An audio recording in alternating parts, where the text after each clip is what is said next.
welcome everybody to the FXB Center's Work in Progress seminar. As some of you know, this is a regular event throughout the academic year, and it's an opportunity for people to present ongoing work in a relatively small and certainly very collegial setting. So the idea is to engage in discussion about ideas and work that people are developing, and take advantage of having a range of different people around for all of us to engage with. So thank you very much for joining us. And today we have a colleague who's very valued by the FXB Center. He has been associated with us for several years, and his work intersects with many of the interests we have here at the FXB Center related to issues of human rights, issues of migration, issues of safety, and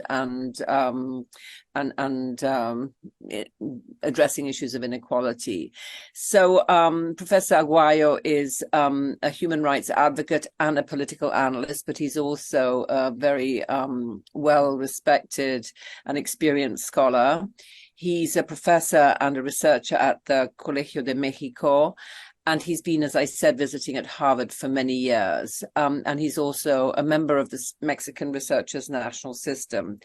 He has spent his career working at the intersection between issues to do with human rights, democratic governance in Mexico, and social justice. And in the last few years, a lot of his work has focused on issues of organized crime and the connection between organized crime and migration. So it's always a real pleasure to learn from him. So Sergio, thank you very much for joining us, and the floor is yours. Thanks to you, Jackie, and to Claire. So let me start. I will be very brief in a way, because there is a lot of things to talk about. We are in a crucial moment in which both governments, the American and the Mexican governments, one to that, the Central American governments and many others, have lost control of the borders. And that has created a peculiar situation, because they acknowledge the increase in the power of organized crime in terms of the influence that organized crime has on the people displaced, but they are unwilling to incorporate that knowledge in the formulation of a policy. Therefore, what we have is a disaggregated set of different policies that we can witness in Europe, for example, in which in Europe, different countries have different migration policies. All of them want to control somehow the mobility of people.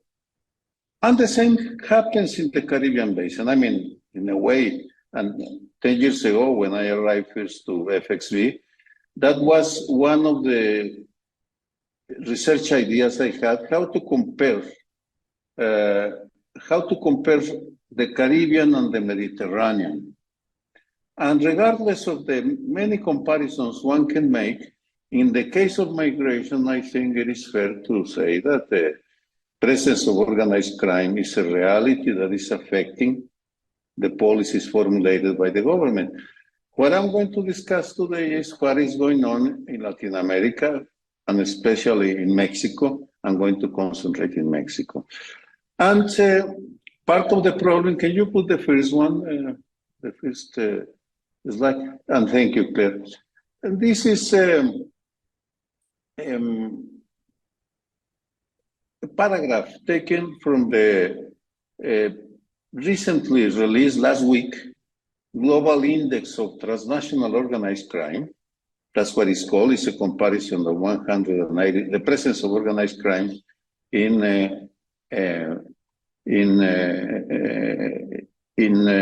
the world. So this study by an organization based in Geneva compares 193 countries and what they found was that globally in 2022, there were over 100 million refugees and internally displaced people. An enormous portion of whom had turned to smugglers to help them escape challenging circumstances. And I talked with officials of UNHCR here in Mexico, and when they told me now that in 2023, actually last week, there were 110 million all over the world. The next one, please. And then the next one. Now, this is a very revealing graph. It is taken from Criminal Markets, the study that I mentioned from 2023. And you can see that the main crimes or the main source of income of organized crime now is human trafficking and human smuggling all over the world. That's the estimate, the conclusion that Global Initiative has reached regarding this issue. Of course, there are different, the weight of organized crime in human mobility is different according to the region. According to the same document, Mexico is placed in terms of the presence of organized crime. The first one is Myanmar, the second is Colombia, then follows Mexico, and some other countries. So Mexico, therefore, is one of the places where criminal activity is more important in the control of borders and refugees. The next one. Now, we have a very peculiar situation because the two governments recognize, for example, I took a paragraph from a meeting in Los Angeles, the Summit of the Americas in June 22, and then Mexico and the US endorsed a declaration on migration and protection. And in that document, they recognize that they had to combat those who abuse the rights of migrants and violate their human rights. Therefore, on passing, they recognize the presence of organized crime. But that's an insufficient recognition because at the same time, they don't incorporate that fact in the formulation of policies of what is now a major crisis in the situation of the two countries, because the U.S., as you know, or some sectors of the U.S., the Republican sector, or the Republicans, or some Republicans at least, are demanding that Mexico stop, seal the border, and Mexico is doing what it can, but it is not enough for the Americans, and it is not enough for Mexicans, because what I'm going to explain you is how the Mexican government has lost control completely of the situation of the people migrating. Let's go back in time. The next, please. Let's start with migrant routes from Central America to the US. Next one. It is, everybody knows, I mean, it is accepted that the importance of Mexico as a country of reception, a receiving country, and at the same time, a corridor, a gigantic corridor that has been used gradually by different nationalities to try to reach the US. And the question comes, when organized crime started to control migration. As far as I have been able to establish, the important moment was the Cuban exodus of starting in 2004, 2005. That year, Cubans started to use the Mexican corridor, the Mexican route that I put here, entering Yucatan. Cuba and Yucatan is 100 kilometers, 60, 70 miles away, therefore they are very near. What they started to do was to enter through Yucatan, the peninsula, then follow Campeche, and all the route that goes to Tamaulipas. This is the nearest road between the Caribbean and the US, and it is one of the most important used by migrants. And in 2004 to 2005, a brutal organized cartel, the Zetas, took control of the region. The Zetas were a paramilitary group. It was created by the special forces trained in the US and Israel and France that took control of the migration because they realized that it was a gold mine. They could obtain from each migrant, depending on the nationality, $4, $5, $7, $10,000 each. And gradually, the different cartels realized that migration was a huge source of income.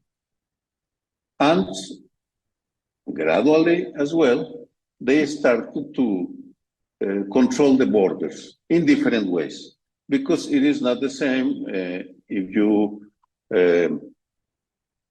take San Fernando, for example, or Tamaulipas, or California, or New Mexico. It depends. There are differences that I'm not going to enter now. What is important is that as time passed by, starting in 2004, around 2004, organized crime realized that migration was a huge business. Next one, please.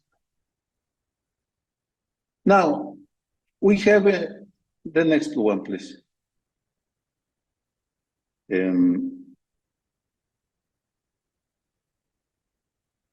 The moment when the Mexican government and the world realized what was going on was 2010, when the Zetas detained a group of 72 migrants and assassinated them, believing that they were en route to become the hitmen from the other cartels.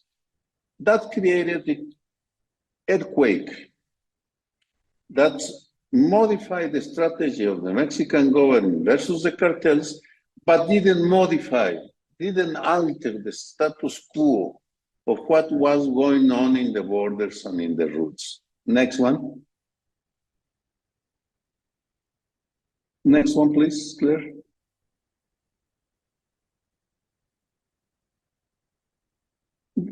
In 2018, we elected a new president, a gentleman with white hair, and he arrived with a novel idea.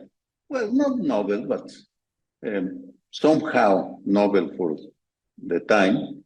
What he said is, we cannot stop the migration with the police or the army.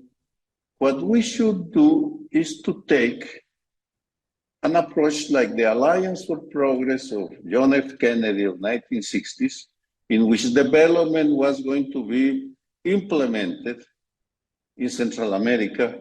He mentioned only Central America because at that time, the Northern Triangle, the Salvador, Guatemala, and Honduras were the countries, the major countries that were sending migrants through Mexico.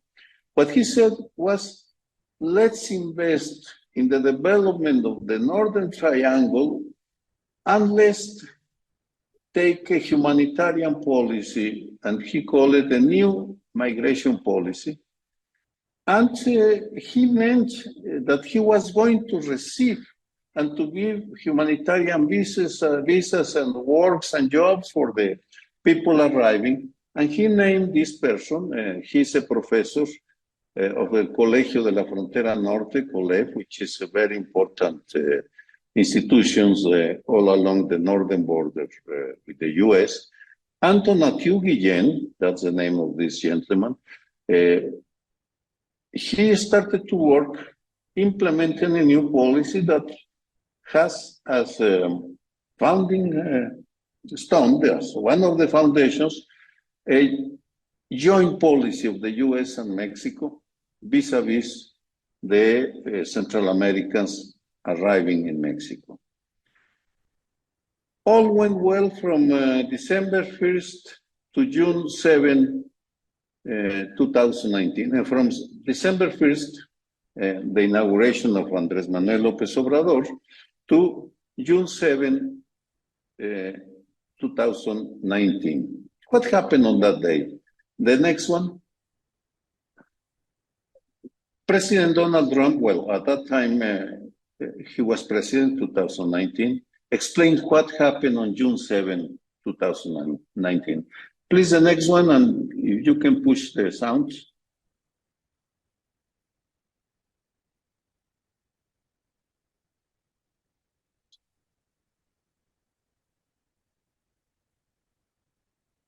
Oh.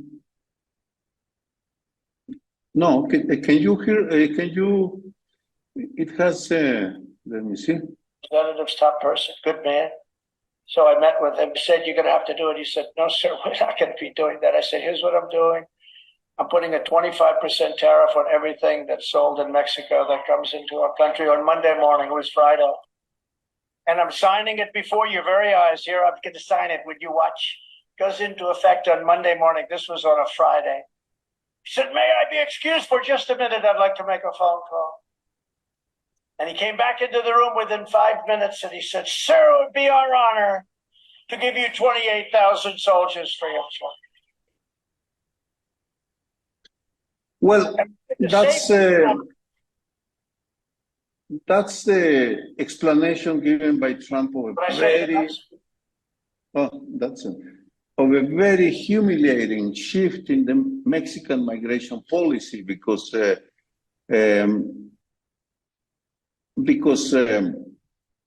what he did was to impose Mexico the role of a gatekeeper that was going to use 28,000 troops of the National Guard to stop the migrants in the southern border, the border with Guatemala and Belize, in the middle of the country, and in the northern border.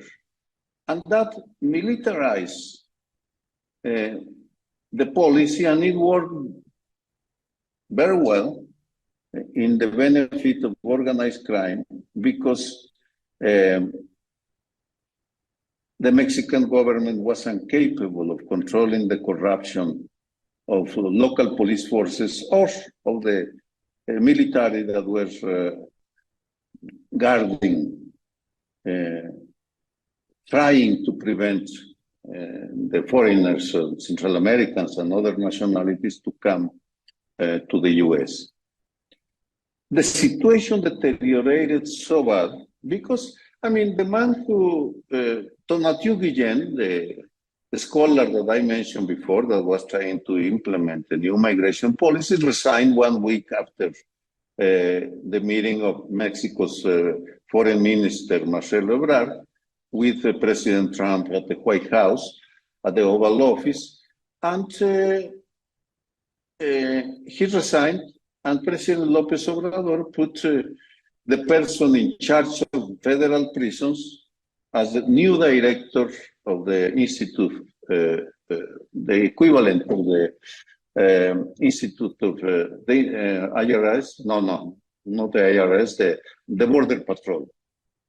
So it was a major disaster because corruption created work in favor of organized crime that and made Mexico a very proper place to cross the territory to try to reach the US and apply for asylum.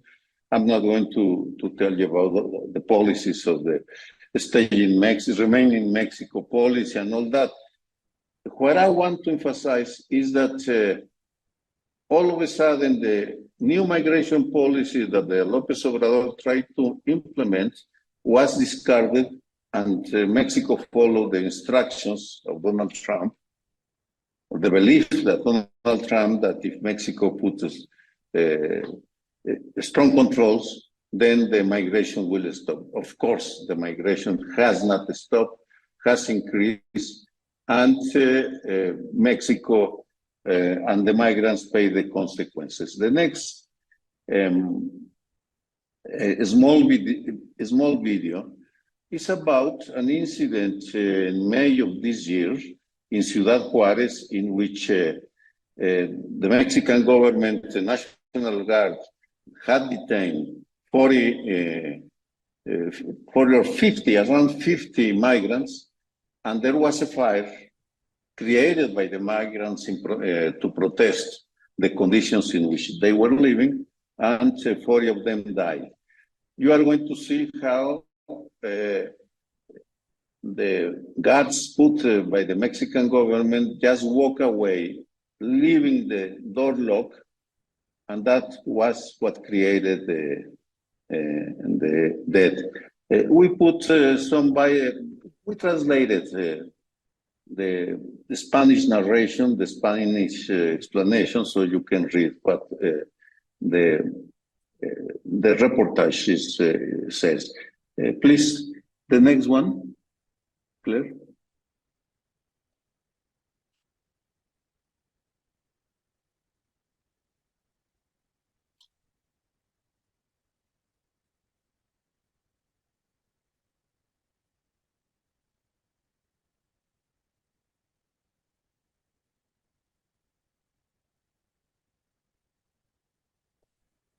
Do you want me to do it? Let's see.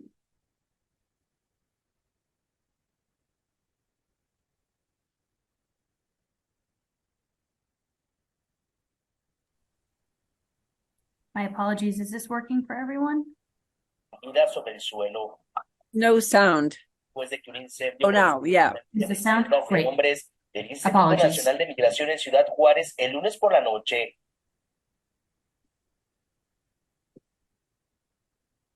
Autoridades confirmaron la muerte de 39 migrantes, todos hombres, y más de 21 heridos, quienes fueron llevados a 4 hospitales en Ciudad Juárez. Biangli buscaba a su esposo entre las víctimas. En medio de la entrevista se enteró que dentro de esta ambulancia intentaban resucitar al papá de su hija. Oficiales. Well, I think we can stop. What is important, if you can stop it, I mean, it's not working properly. I'm sorry about this. Let's move to the next one. Last week, the Mexican authorities released the figures of the migrants that have been detained and deported in Mexico. According to the Mexican authorities, 1,469,000 migrants have been detained from January to September. 789,000 have been deported, and all the rest have entered the U.S. or are waiting in the U.S. in a situation in which there is a total chaos because migrants have invaded railroads. And please put the next one, which is the final one, the final image, which is very dramatic, and it gives you an idea. Please, can you put the next one? Okay. Seems this is the last slide. Okay.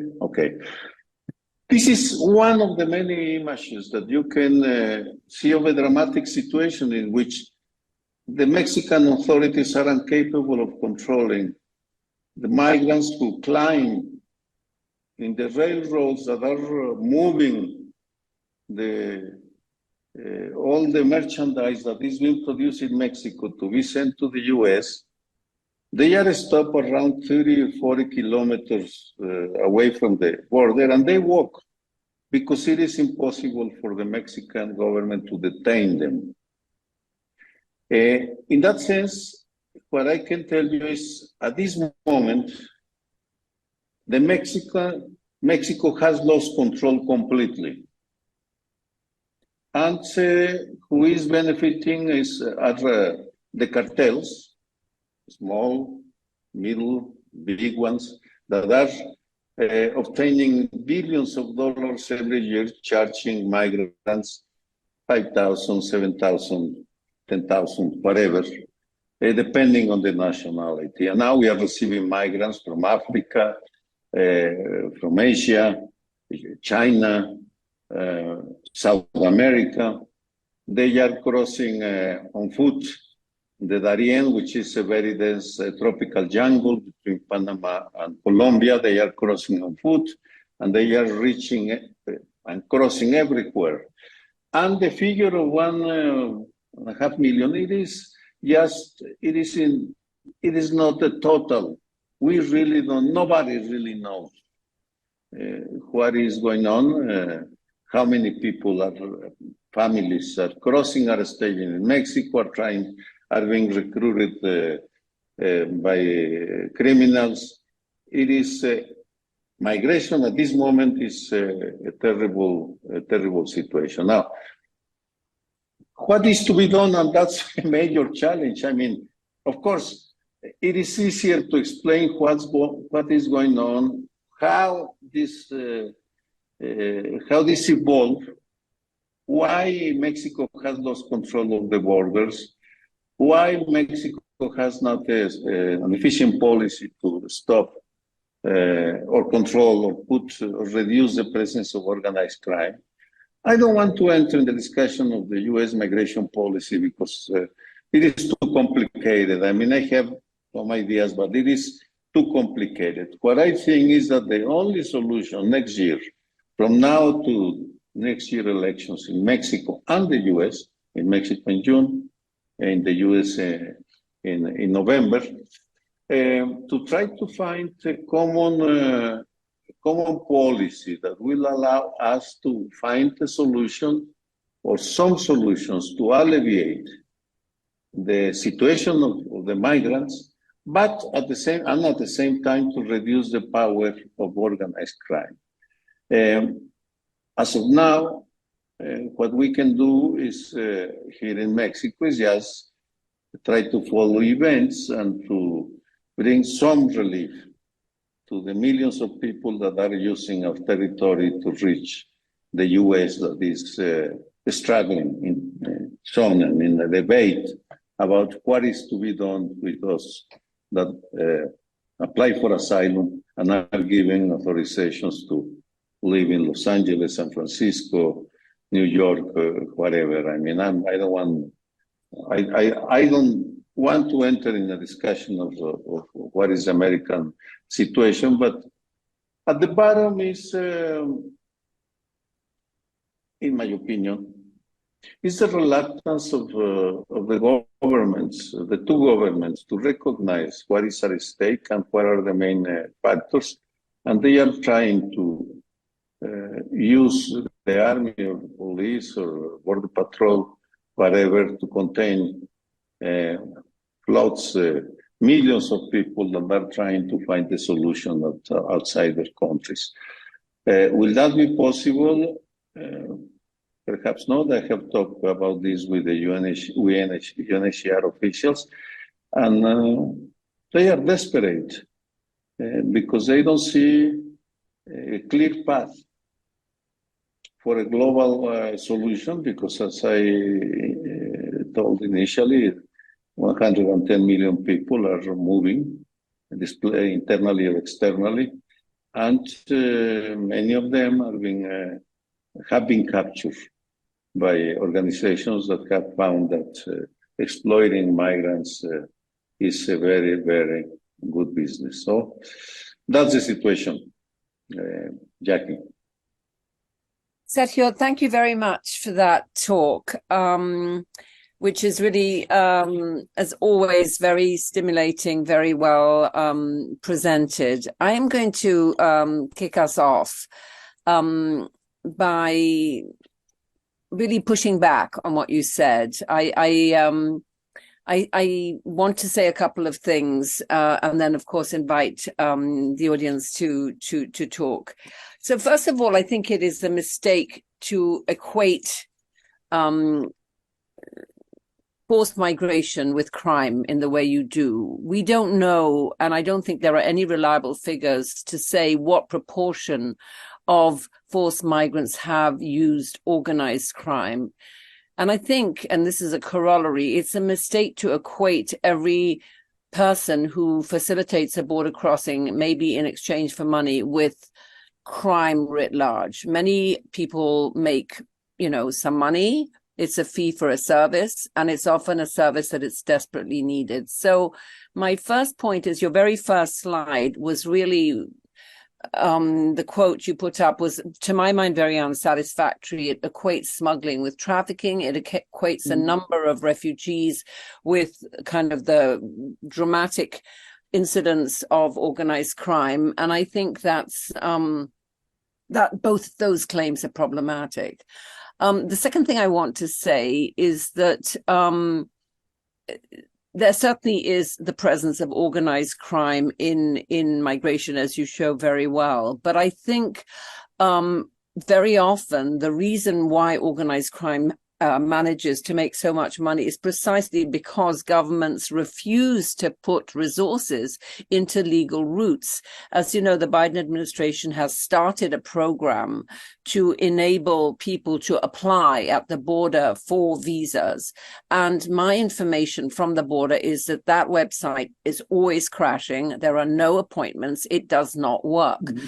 Now, it should not be beyond the technical capabilities of, one of the richest, if not the richest governments in the world to organize a mechanism so that maybe 1,000 or tens of thousands of people can apply for regular entry for jobs which are necessary, which are sought. So that's my second point. And the last thing I'll say is that I don't really agree with the way you emphasize the scale and numbers. There are about the number of people entering Europe every year, and I can send you the figures, is greater than the number of people who are citizens of Europe. By Europe, I mean EU. Mm. So you could say this is a catastrophic situation. But of course, many of the people entering are legal, they're working, some will leave. So why should we assume that human mobility per se is such a terrible thing? It may be a good thing. And so there's a way in which the discussion about numbers is kind of really equates migration with a kind of criminal activity. Of course, you go to pains to say the situation of the migrants is a hard situation which needs to be improved. But not all migration is against the interests of the receiving country. On the contrary, there wouldn't be so much migration if it wasn't mutually beneficial. So why is it that states are kind of not putting the resources into effectively enabling greater access to legal routes for unskilled workers, millions of whom need to be employed? So those are my kind of reactions to your comments. And maybe you can, would you want to take a series of questions, or do you want to reply one by one? Well, let me reply to this comment because it's fundamental. The problem, Jackie, is that we don't know. We know, it is not the same. It depends to the presence and strength of organized crime in the different countries. The higher the presence, the most important is the way how they control migration and other activities. That's what we don't have in Mexico, and it's very shocking in a way. We don't know the strength of organized crime in Mexico. Last week, a group of scholars, a mathematician, 2 Mexicans and 1 Italian, published in Science, the journal, the scientific journal, a paper estimating that organized crime in Mexico has employs 170,000 full-time people, plus all the other activities. I mean, the guardians, the people that are do this or that service. We also know that there are about 600 criminal organizations all over Mexico. And the presence of organized crime in Mexico has not, or Guatemala, El Salvador, and Honduras has nothing to do with the presence of organized crime in Costa Rica or the US or Canada. That I fully agree. What I am talking about is about the importance that organized crime has in the migration phenomenon inside Mexico and Central America. I include Central America because that is fair to say. That we don't know. We can have estimates. And what most observers or field workers of UNHCR or the Mexican Commission to Aid the Refugees is that the presence is overwhelming. Perhaps not all of them, perhaps only 40% or 50 or 60. The tragedy is that we don't know, and we don't know in part because the government of Mexico does not want us to know. We don't have an estimate of what is the role of organized crime in Mexico. We know that there are about 40,000 executed every year, that there are about now 111,000 disappear at this moment, that there had been about 600,000 executed over the course of this century, the 21st century. So it's all I have to say, and perhaps I am exaggerating. I will agree, but I am relying on available information and very gross estimates of people close to the phenomenon, humanitarian workers, NGOs, the churches, the different churches that are involved. And all of them said the presence is overwhelming. That's not enough. As a scientist myself, as a social scientist that have studied violence, it is not enough, but it's what we have. And that's, and I agree with, I don't know the name, yes, Susan, I mean that some writings on smuggling in the Mediterranean have challenged the notion that the process is driven by criminal networks only. Of course, I agree. What I want, if Mexico is the number 3 country in terms of presence of criminal activities, it follows that has to have some impact into how that affects migration through Mexico.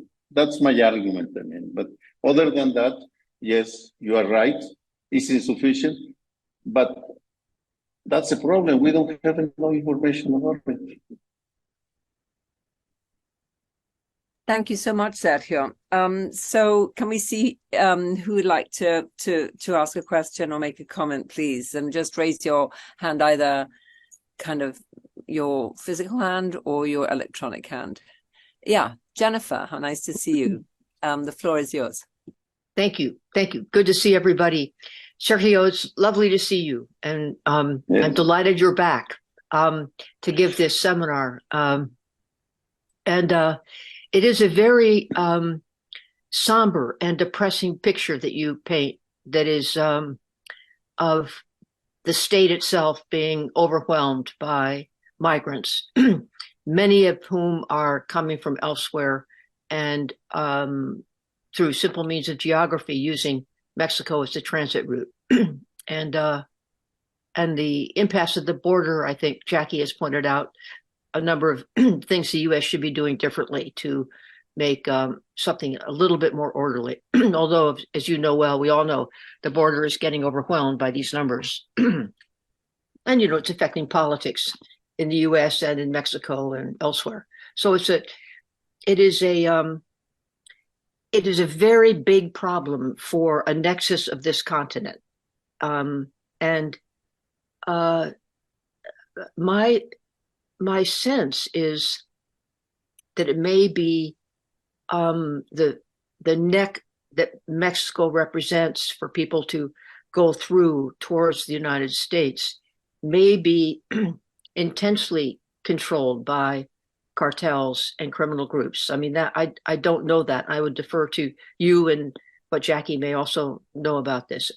But I would say from a perspective that Jackie invited, that worldwide, people are leaving because they're leaving their countries of origin because they actively seek a greater opportunity and maybe somewhat okay within their current country. But the great majority are somewhat desperate and leaving to find a better life. And the desperation is to some extent related to conflict and war, but to an increasingly larger extent related to failures of government to provide means of sustenance and a future for the populations that are living there. So and then, as a number of you know very well, climate change is making the quest for new land or new environments within countries, and then increasingly across countries, very, very intense. And what we are seeing now is only a harbinger, and I'm not saying in quality, because the criminal aspect that you're describing in this continent may not be as much what we're seeing elsewhere, certainly on the borders, of Libya, as they throw people into the ocean, there's a big criminal aspect. But the thing is that governance will collapse and more people are going to try to move. And there's going to be a reckoning unless world government and regions, which are transit regions, come up with some ways that coincide with climate change as a major driver in looking at this problem. So it's an immense problem, and I won't go on about it because I think everyone on this call is very aware of it. But I think it is the pivotal challenge of our century to cope with people who are trying to leave their homes for a number of good reasons, as well as being paid by people to leave. I mean, they are desperate to get out and will become even more so. Thank you. Thank you, Jennifer. Sergio, since we only have another 12 minutes left, I'm going to invite others, if you don't mind making a note of Jennifer's question. And then if that's okay, if there's others who'd like to contribute a comment or a question, and then give you some time to respond at the end. I just want to enable other people to ask questions. Yeah. Mary. Hi. I've just got off the train. So can you hear me all right? I'm talking on my very phone. well. So I wanted to ask a question, Sergio. It's from a place of ignorance, although first thing I was going to echo is what Jennifer has just said, that these are people taking desperate risks to move. Going through the Darien Gap is, has a fatality rate. So just as crossing the Mediterranean does. So this seems like migration that people are weighing terrible odds to undertake. The other question, though, is I wonder if you consider the political economy of the historical context. Why are there so many criminal syndicates that have arisen in Central and South America and Mexico? What role has the United States long considering this part of the world its backyard? in terms of political domination had to do with the distortion of development in your part of the world. And do you think that this may have something to do with the failures of governance, not only whatever internal problems there are, but the external context, particularly as it relates to the United States? Thanks. Thank you, Mary. These are huge questions you're getting, Sergio, but let's see if we have maybe one or two more, and then I'll turn the mic over to you again. So would anybody else like to ask a question or offer a comment before I ask Sergio to respond?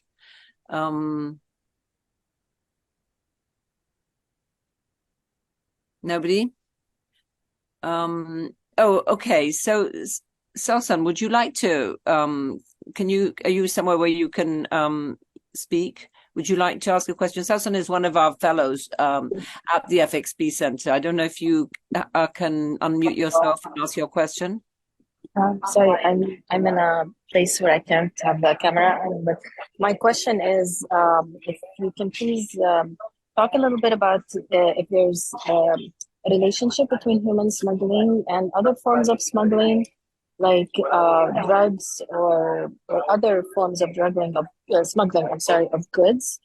That is basically the reason why smuggling is so lucrative financially.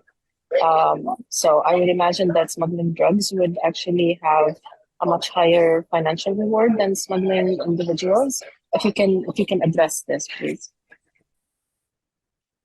Thank you very much. So that's maybe a slightly more technical question, which Sergio is very well positioned to answer. Okay, so I'm going to ask you, Sergio, to please use the remaining 10 minutes to answer Jennifer, Mary, and Sausan's questions. Thank you. A difficult question. When I arrived in Boston, in Harvard, FXB, 2014, I was requested to teach a class, and I selected one to see violence, political and criminal violence in the Mediterranean. In the Caribbean basin as part of a whole. That is, the history of political and criminal violence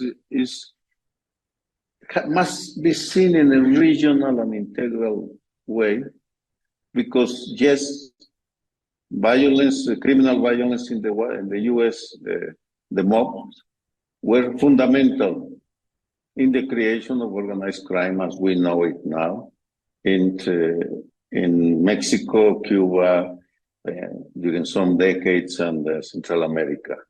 Now,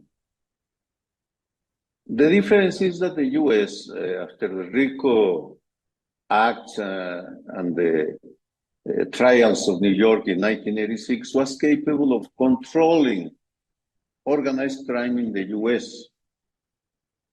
That was not the case in Mexico, Central America, Colombia, Venezuela, and the rest of the continent, because the political economy is different. For a number of reasons that I don't have the time to develop, they found a very fertile ground in Mexico, especially for one reason: we are neighbors, land neighbors. And that has created a system in which, and I go to the Sausan, I don't know if you pronounce your name well. The criminal activities is integrated by different 5 elements. And 4 are the most important. Narcotics, the flow of narcotics, weapons, people, migrants, and financial flows. And they are interconnected. Therefore,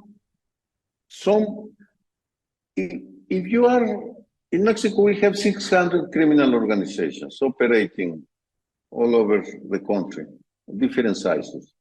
According to the administrator of the Drug Enforcement Authority, administration, I'm sorry, the two main Mexican cartels, Jalisco Nueva Generación and Sinaloa, employs 44,000 people in 100 countries and in most US, most American cities. That's the estimate that was given 2 months ago by Mr. Millman in Washington in Congress. This means that we are facing a major presence that has been able to control territories in some places. For example, I argue, and I have written, and I have done, I mean, in the last 10 years, since I was in Boston, I now have a team of 20 researchers here at the Colegio de México looking at different aspects of the presence of organized crime. And most of the cities of the border cities in the north, Tijuana, El Paso, I mean, Ciudad Juárez, not El Paso is the US, Ciudad Juárez, Nuevo Laredo, Reynosa, Matamoros are controlled by organized crime. Period. And I have the military documents in which they recognize that they are the ones who control. If they control the city, they use it for a number of activities, prostitution,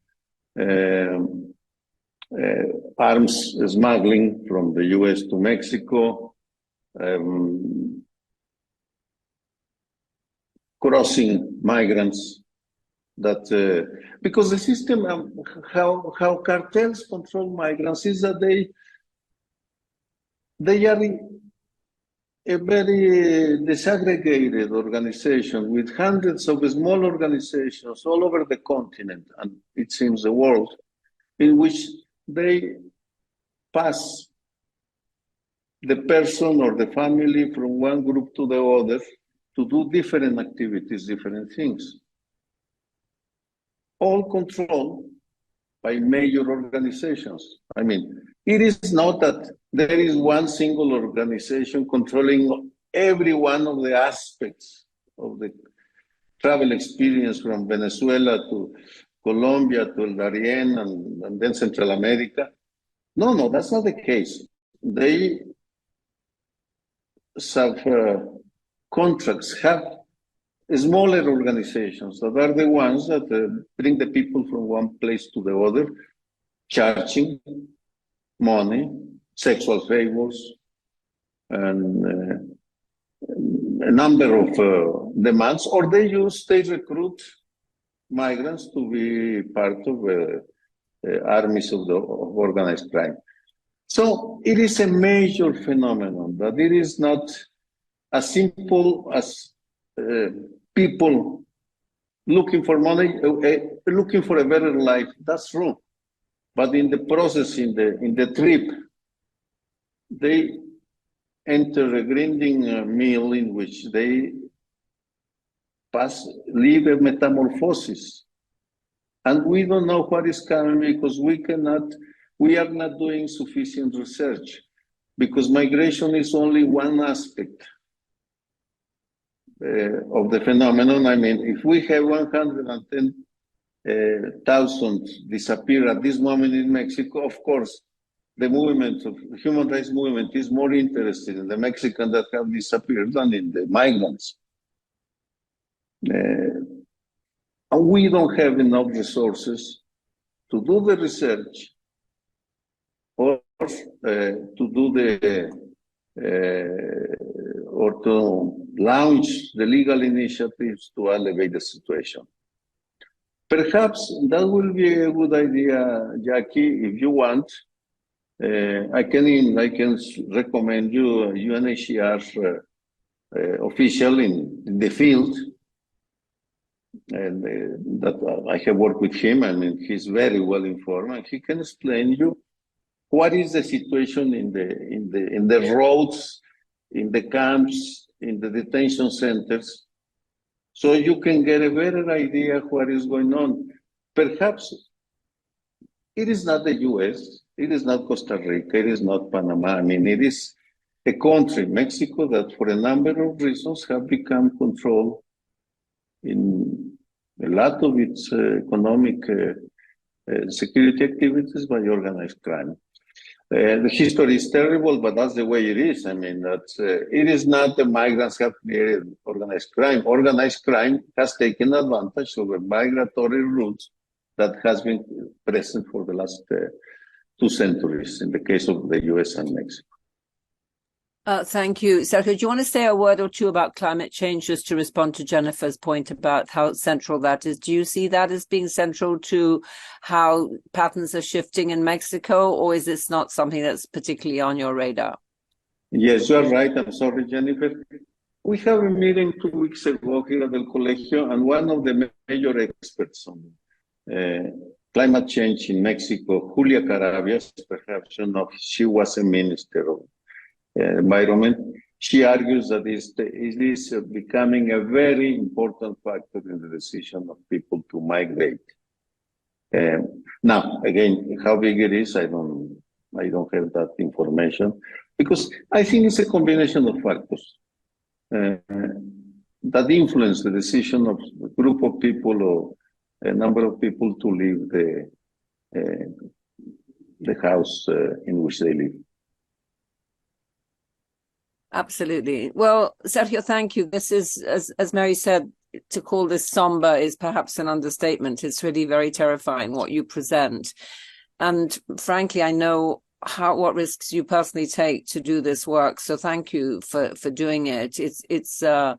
It's very, very important and very valuable. And we are so lucky to have you as an interlocutor from time to time in our conversations. So thank you. And yes, thank you for that offer. We would be very interested to, I'll follow up with you, but I would love to connect with your colleague from UNHCR, because of course we are seeing so much. We actually had a former student last year doing research on the Haitians and Venezuelans passing through Darien Gap and how terrible the legal processes are. So we are very involved in different aspects of this issue. So thank you very much. As always, such a stimulating talk.